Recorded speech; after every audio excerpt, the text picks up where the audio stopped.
Bizarre Brain Comics.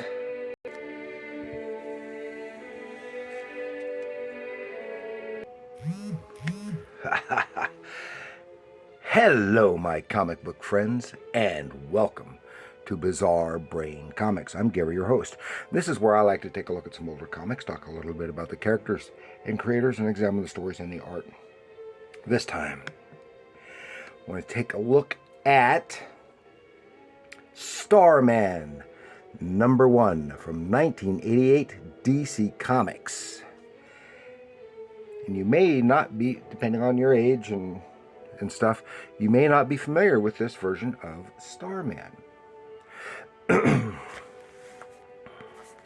and this version was created by Roger Stern and Tom Lyle, writer and penciler, and inks were from Bob Smith. And this Starman title ran from 88 to 92 for a total of 45 issues. Now, Starman is the name used by several heroes in the DC Comics universe. The original was Ted Knight, and later his two sons, and been several others as well. And because that's the one that had the cosmic rod. It was passed down to other people, and currently I think is still being used by Courtney, what's her name? From Stargirl. Yeah. And they even had a TV show of her. But that is totally unrelated to the Starman. No cosmic rod, none of that other stuff. Just has the same name. Okay, this version is Will Payton. As I said, he's completely unrelated to those versions. Will Payton acquired the powers of flight, super strength, ability to operate his appearance and fire energy bolts, etc. When he was struck by an energy beam from a malfunctioning satellite in orbit, and Payton, he was an early 20-something. He was a copy editor for a magazine, and actually at the time of his, he was unemployed at the time of his he acquired his powers. We're going to see that right here. I enjoyed this. I followed Starman pretty regularly for several issues at the time. I don't remember how long, and I don't remember for sure whatever happened to him. He hung around in the DC universe for a while, and then I think they kind of did it with him. I think they killed him off, but I'm not positive. I'm not positive on that point. And to my knowledge, they haven't brought him back, but I haven't been keeping up with the current DC or other publisher universes. Okay, so here we go. Starman, cover by Tom Lyle. Here we go. And it starts off, we see satellite in orbit, beaming something down to this dish, beaming some energy down to this dish, because it's acquiring energy and stuff from cosmic rays of this solar winds, solar energy, all that stuff, beaming it down to this dish at this facility in Utah. And then we see inside, it's a laboratory of some kind, and we see all the guys in the lab coats and the super high-tech equipment, and the energy seems to be going down to these people in these tubes. Yeah, it's down the tubes. And the head doctor is complaining that they're have to proceed to phase 2. These people are being prepared. They're working on a means of creating super soldiers, is what they're doing. And so they're going to go on to phase 2, which is, because so far it's just been prep for these their test subjects. And suddenly, the satellite has gone awry. It has been struck by a meteor, and it's zapping randomly along the continent. Ooh.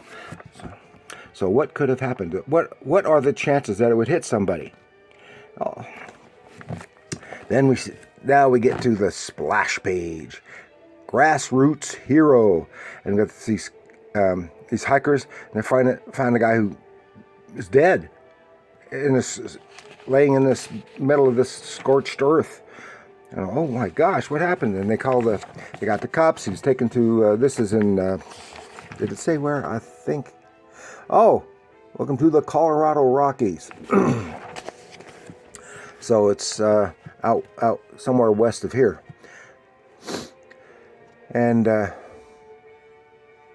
they take him to the morgue, and they're gonna do an autopsy. They say they can't find any ID on him and no wallet, yada yada yada. He's laying there on the autopsy table and talking.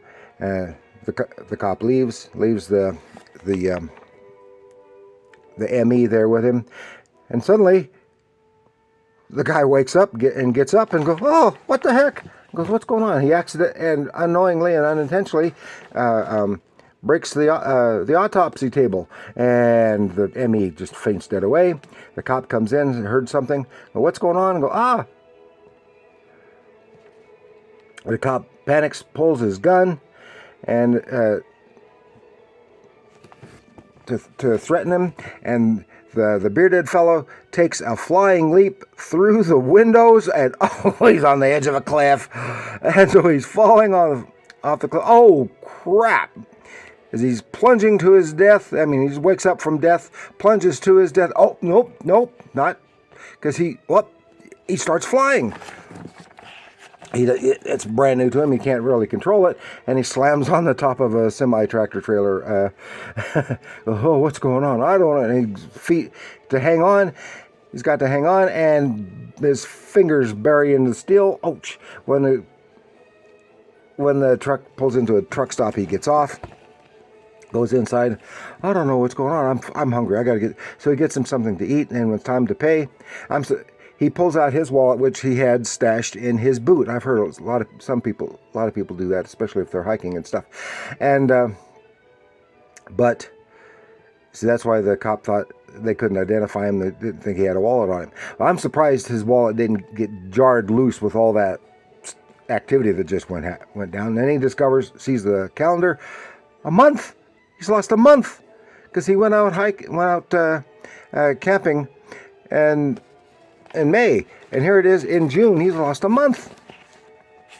And he's wandering around through town. We don't know. It doesn't identify what city it is, so we don't know. And while he's engrossed in thought, he stumbles upon a bank robbery. Says, "What are you looking at, jerk?" And they start blasting at him because he's a witness. And the bullet hits him, but it ricochets off. Go, ow, that hurt!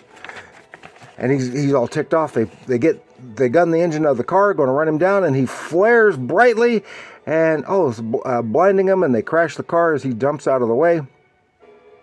They pull their guns on him, and he's quick enough, he grabs the guns, and the guns melt away. Then the cops get there, and he goes, "Oh, thanks for the help. I don't know what happened." And then one of the cops said, "Hey, this guy, he matches the description of the body that got up out of the morgue," and it goes to talk to him, and he just takes off. Whoop! Hey, Ralph, I think I talked to an angel, and I never even got his name. So then several hours later, and 500 miles to the southwest, he's in Arizona.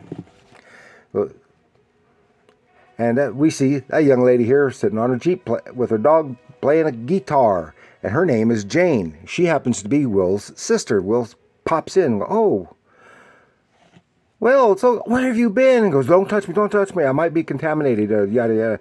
And she goes, what's going on? And he briefly explains what's happened to him. And then while doing that, he shows her so she'll actually believe him.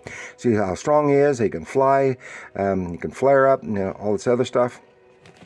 Then she hugs him and said, wait. Well, I guess it's okay now. And gets him in the car, and they drive to their parents' home, their mother's home. And said, "Mother's going to be upset with that beard." So I understand that entirely. My mother hated my beard as long as I had it, or have had it, up until we lost her. And so he's shaving the beard off, but I forgot to mention though that he's got his permanent all over sunburn. He's bright red all over, and he doesn't understand why, even under his clothes, apparently. And so two-tone. He tries to fix it with some sun. But then he discovers he can change, kind of change his appearance. He just willed his natural skin color, but his face is like putty, and he can move it around and it'll stay. Mother comes home, and she, "Well, it's good to see you, blah, blah, blah." Then she starts griping about his not having a job. And said he had some prospects, but he did a month ago. And he checked him out. Nope, no go, because he's been out of touch for a month, and it's all the prospects have dried up. And his mother's telling him he accidentally busts the telephone out of anger. And his mother says, "Well, why don't you go back to that other job where you're doing copywriting?" And blah, blah, blah, blah. He doesn't like that.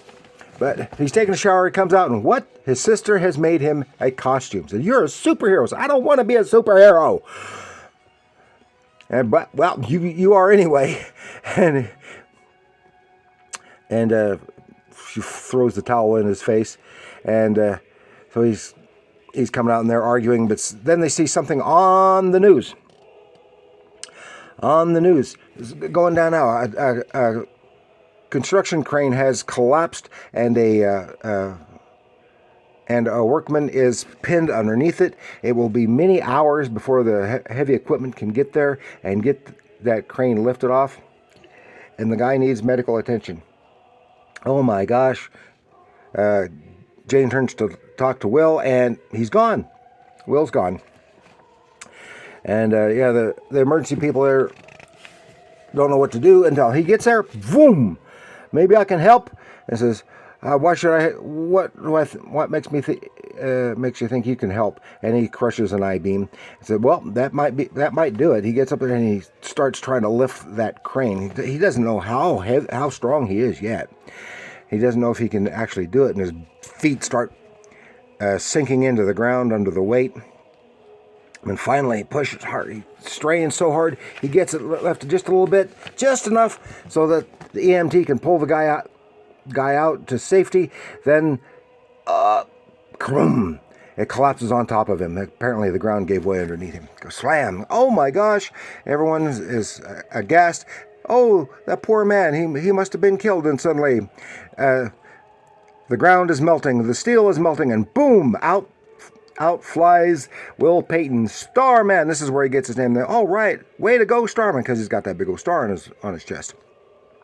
And he flies off, boom, ignoring, and he said, "Hey, I need to talk to you." And his sister has watched the whole thing. She hears him clump back in. He's getting changed, and she knows his appearance is different. And he could totally change his appearance with the blank eyes and the different length and style of hair. So then she said, "Oh, you are a superhero." I said, No, I don't want to be a superhero. I just couldn't stand there and let that happen. When I could help, I had to go help. And he said, "But if I'm going to do it, I might do it. It's going to be on my terms. I'm not just going to whatever." And it ends on an argument with his sister. Then, for the last page, we twist to the next day. This is at that test facility where the energy was being beamed to, that secret laboratory. And the scientists are looking at the newspapers. Says, "Uh-oh." They see Starman saves man. And they start talking about this because we think this was a result of that satellite catastrophe. Because this guy seems to be displaying some of the powers we believed would be endowed to the people, under their circumstances. So, okay, now we're going to say, we'll find out all we can about this Starman, and if it turns out he did somehow receive the power meant for our people, then we're going to get it back from him one way or another. Dun, dun, dun! Next issue, field testing. Ha ha! And Tom Lyle is especially on the backgrounds, he did a really good job. Great job at the panel-to-panel continuity and the visual storytelling. His slight stylization, especially in the hands and faces, just a little bit off. Always has been with his. I'm not saying he's bad. He's not bad. He's a perfectly fine comic artist. I always liked his stuff. It's just something a little bit odd in his faces, and I can understand that. Sometimes my faces are like that too. So that's all I've got for you this time with Starman, the amazing debut issue. Starman #1 by Roger Stern and Tom Lyle and Bob Smith. Thank you for joining me. Please like, share, subscribe, all that stuff. Leave your comments down below. Do you remember this version of Starman? Do you know whatever actually happened to him? Because I might be misremembering. I don't know. Are they still using him, or is he just completely defunct? Let me know in the comments below. What do you think of him? Would it compare him to other Starman versions of Starman that you may have seen? Let me know in the comments below. And remember, comics are art.